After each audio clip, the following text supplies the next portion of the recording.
de modo em que nos pudesse dar aqui o empréstimo de conhecimento. Faça isto. Dr. Machado, obrigado mais uma vez por ter sido nosso convite. A pergunta mesmo que colocamos como questão de partida é: como é que avalia os pleitos passados, as eleições passadas? Houve algum erro, houve alguma falha, em algumas zonas de penumbra que eventualmente temos que tentar ultrapassar, tentar resolver, para que nestas eleições que avizinham-se não possa mais uma vez manchar aquilo que devia ser a maior festa da democracia, o momento mais alto daquilo que é democracia. Seja à vontade. Bem, bom dia, caros telespectadores. Bom dia, sim. De facto, é um tema muito interessante porque dá-nos aqui uma oportunidade de refletir sobre aspectos muito importantes da vida do nosso país. Falar das eleições em Moçambique é falar de momentos também de não só de escolha, mas também momentos de grande tensão.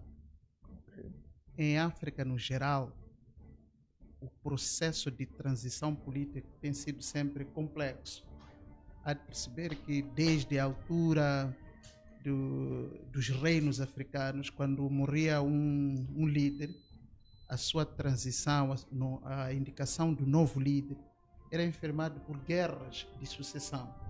Isso significa que processos transitórios são processos extremamente complexos, porque envolvem vários interesses, há uma competição profunda interna para substituir a nova liderança, a nova forma de governar. Agora, em democracia, o único mecanismo de transição democrática é por via das eleições. A eleição, como dizias na sua primeira intervenção, as eleições é o momento mais alto do exercício da democracia, porque permite com que os cidadãos possam escolher os governantes. Agora, a experiência moçambicana nem sempre tem sido feliz do ponto de vista de transição democrática. Há várias razões que podem justificar isso. Mas, antes de eu ir especificamente nas razões que justificam, eu gostava aqui de dizer que a literatura que analisa fenômenos eleitorais parte do pressuposto de que existem modelos de governança eleitoral. Então, nós temos um modelo chamado modelo de governança independente, na qual as eleições são geridas e organizadas por um órgão completamente independente do Poder Executivo. No caso, são as Comissões Nacionais das Eleições, ou STAI. Mas também temos um modelo chamado modelo governativo, em que as eleições são administradas pelo Poder Executivo, particularmente pelo Ministério do Interior, ou pelo Ministério, alguns chamam Ministério da Administração Interna, ou pelo Ministério da Administração Estatal. Então, significa que todo o exercício da administração eleitoral é feito pelo próprio Poder Executivo. Agora, depois temos um modelo também que é chamado de modelo híbrido, que procura combinar, né, a gestão eleitoral através do próprio Estado, ou através do próprio governo, e garantir também uma certa autonomia no exercício de tal função. Sucede que em Moçambique nós temos estado a adotar um modelo chamado modelo independente, do qual, não é, a Comissão Nacional das Eleições não é parte do órgão, não é, do Executivo. É uma comissão criada justamente com um poder e autonomia para organizar o processo eleitoral. Não subordina em nenhuma outra entidade. Não se subordina, aquilo que chama subordinação direta. A Comissão Nacional das Eleições é um órgão completamente independente do Poder Executivo. Autônomo. Sim, autônomo, o que significa que, do ponto de vista de subordinação, aqui temos STAI. STAI é que não é, se subordina, mas a Comissão Nacional das Eleições, ela não se subordina. Agora, experiência dos outros países é que esta Comissão Nacional das Eleições é composta pelos quadros ou por via de concurso público para garantir a tal autonomia e a tal transparência. O modelo moçambicano, infelizmente, não é assim. O modelo moçambicano, os membros da Comissão Nacional de Eleições provêm dos partidos políticos. Uma indicação, por exemplo. Sim. Então temos membros provenientes do Partido Frelimo, membros do Partido Renamo inclusive membros da sociedade civil. E muitos críticos, muitos analistas discutem se os membros do Partido Frelimo, os membros do Partido Renamo, um membro da sociedade civil, qual foi o critério para essas pessoas estarem naquela comissão? Esse é um debate que se levanta. Como é que se pode garantir, de fato, independência daquela instituição se os membros que a compõem vêm dos partidos políticos? Então, a literatura, não é, e vários analistas discutem a necessidade de os membros virem por via de concurso público. Lança-se um concurso público nacional e os melhores quadros, não é, pessoas que gozam de uma certa idoneidade, competência, capacidade, possam concorrer para assumir aquele órgão. Não é o que sucede em Moçambique. Agora, por que aquele modelo, Moçambique adotou este modelo?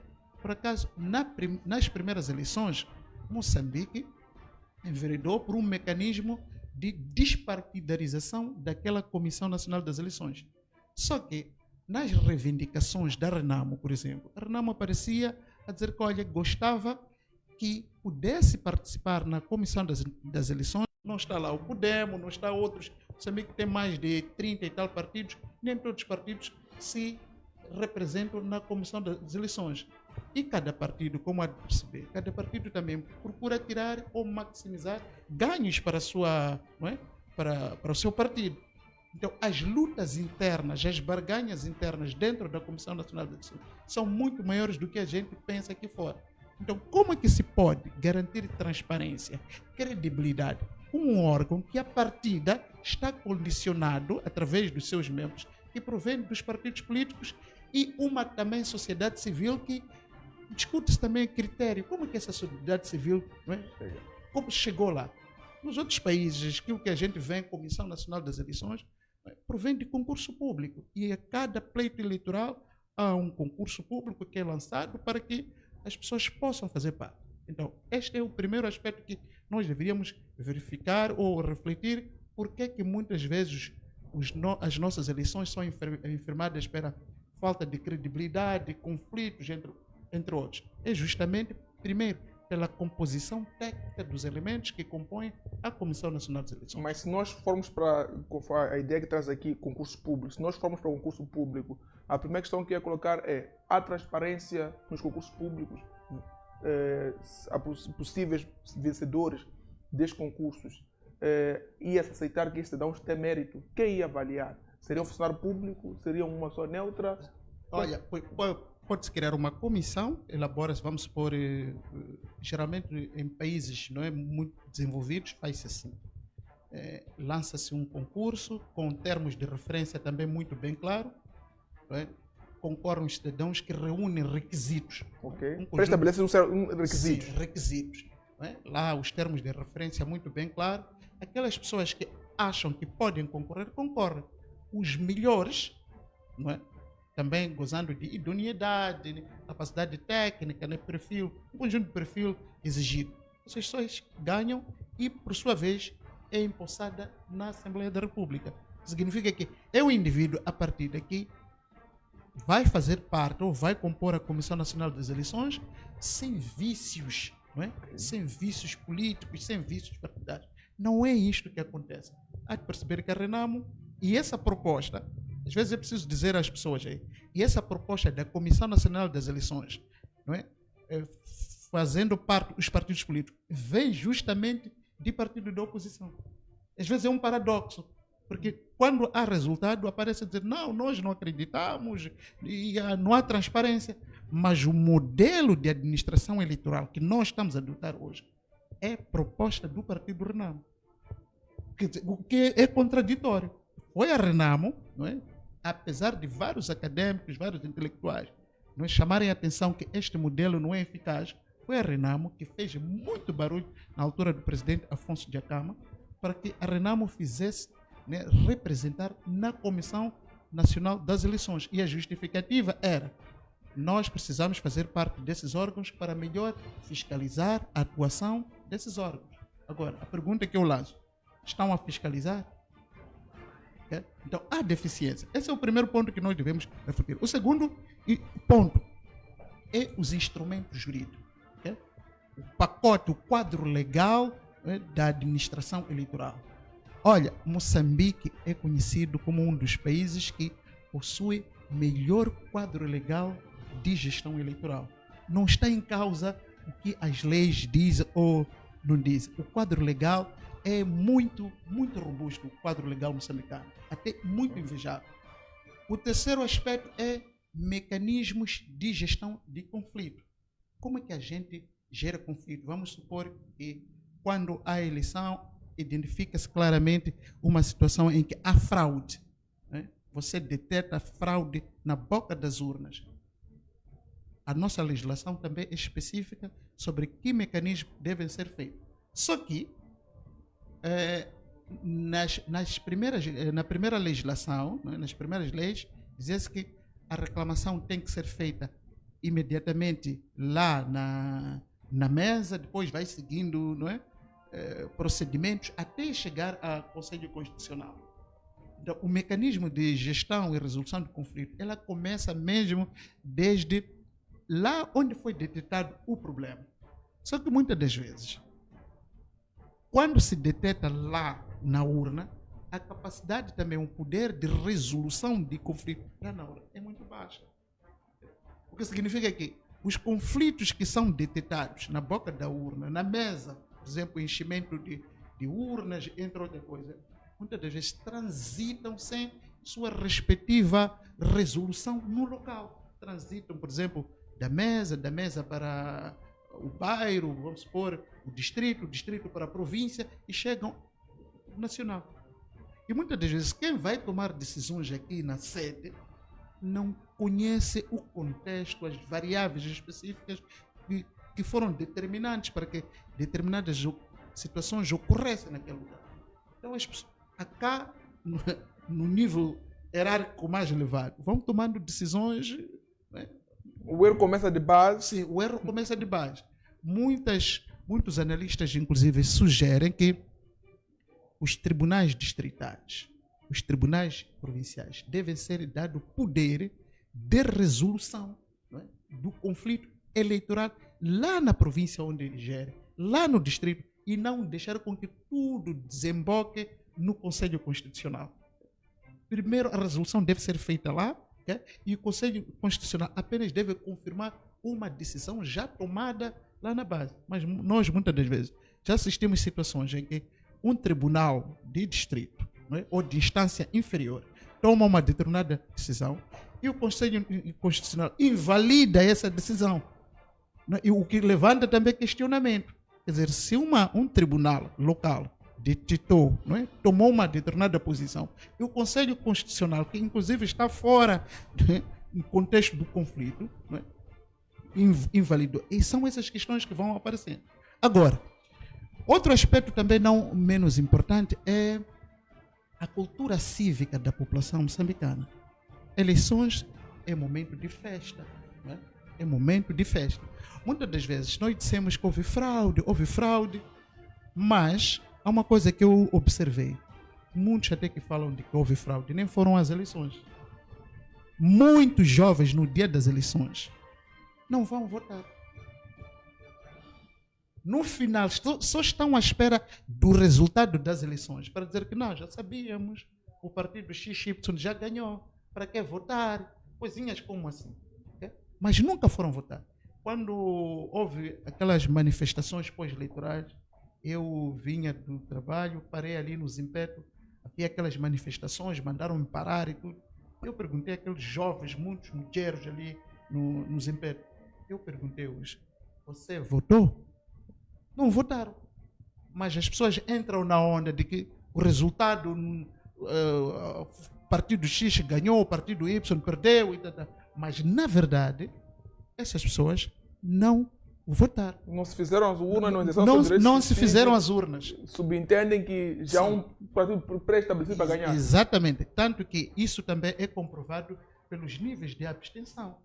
Quando se fala de 60% de abstenção, é uma coisa muito séria. O que significa que mais de 50% da população não foi votar. Depois aparece aí na urna a reclamar resultado que nós é que vencemos. Não se vence estando em casa. Para vencer é preciso votar. Eu posso te desafiar, inclusive, fazer inquérito entre os seus colegas. Votaram nas últimas eleições, você vai ficar surpreendido. Não votaram. Mas vão dizer, não, o fulano é que ganhou. Como é que ganha sem votar? Este é o desafio, às vezes, que nós também precisamos refletir.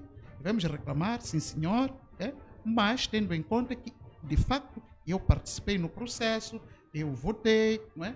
Agora, quando se tem níveis de abstenção de 60%, 70%, deixa muito a desejar, até do ponto de vista de legitimidade daquele que ganha. Okay? Aquele que ganha também, não é? Ganhou com 20%, 30% dos moçambicanos e vai governar porque ganhou com 30%, né, das pessoas que foram votar.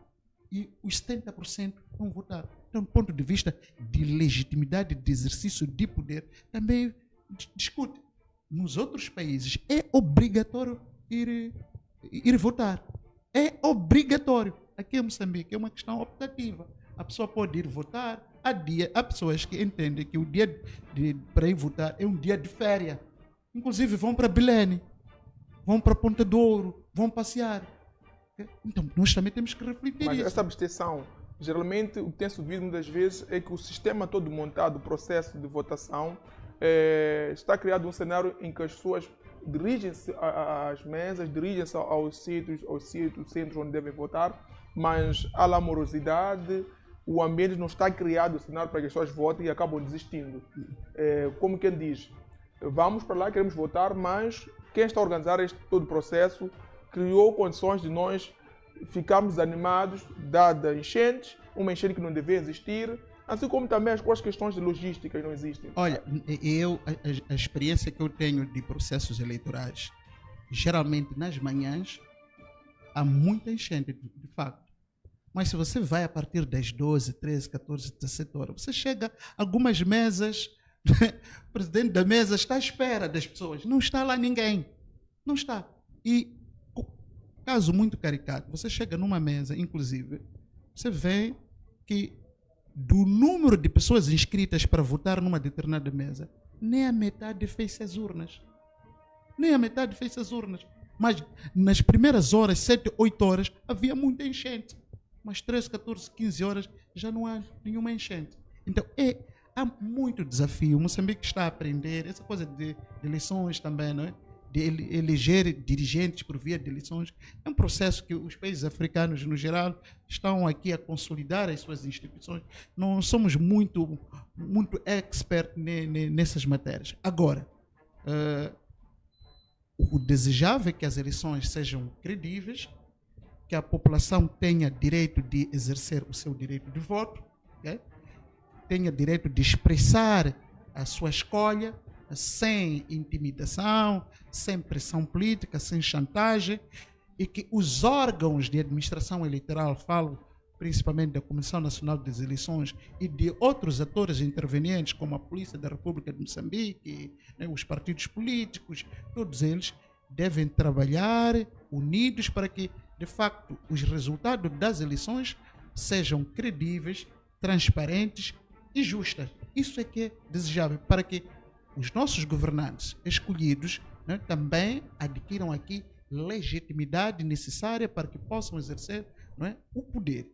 Agora, este é um passo muito importante. Não podemos negligenciar que, quando se fala das eleições, há um conjunto de elementos necessários. Veja, por exemplo, eu vejo às vezes comparações assim, meio que ingênuas, quando as pessoas dizem assim, olha, houve eleições no país X aqui perto e já há resultados, por exemplo. Olha, Moçambique é um país muito extenso. Moçambique é um país muito extenso, com um conjunto de problemas de logística. Há localidades que não existem estradas, não existem pontes. As urnas precisam atravessar rios. Preparar eleições para que todos os moçambicanos com maior de 18 anos possam exercer o direito de voto demanda um conhecimento, demanda capacidade, demanda uma logística muito grande. E às vezes, atingir a perfeição é um desafio permanente. Garantir com que as urnas estejam em Gurue, as urnas estejam, por exemplo, em Manhére, lá nas zonas recônditas da província de Manica. É um exercício muito grande, porque, primeiro, as vias são vias muito precárias, não é? As condições logísticas também deixam muito a desejar. Então, há uma combinação de fatores, não é? Que levam com que nós, por exemplo, não tenhamos os resultados no mesmo dia. Como é que me garantes trazer em todos os cantos e recantos de Moçambique, não é? Informações, não é? Dado que Moçambique não é para usar informação digitalizada, não é? E-mails e companhia. Nós privilegiamos mais até o próprio papel. Como garantir transporte disso tudo em menos de 24 horas? Esse é o desafio que nós temos agora.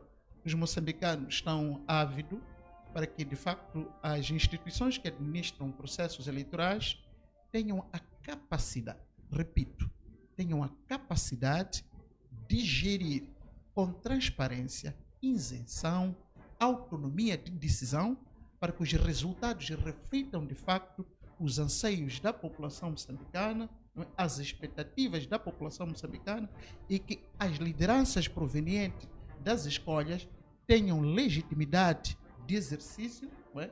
De governação, para que, de facto, Moçambique possa galvanizar rumo ao futuro que todos nós almejamos. Os processos eleitorais de Moçambique não deixam muito a desejar. Cada processo eleitoral é sempre um teste. A nossa capacidade de gestão tem sido também um teste, não é? A nossa capacidade de gestão de conflitos internos. Percebe que de eleições a eleições, quando se fala de resultado, os órgãos de comunicação social, a população no geral, nós vivemos num momento de muita tensão, não é?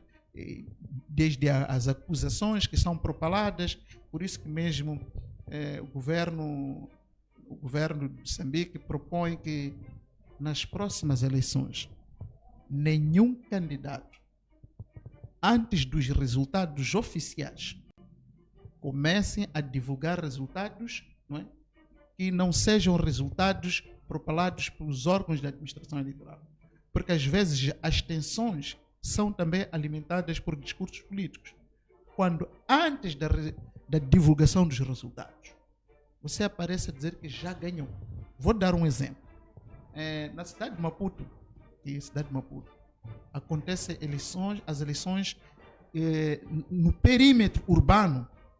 Há determinados partidos que têm muita simpatia, têm muitos votos ao nível da zona cimento da cidade de Maputo. Mas você vai em todas essas escolas já de ouvir partido X está a ganhar, partido Y está a ganhar, partido H está a ganhar.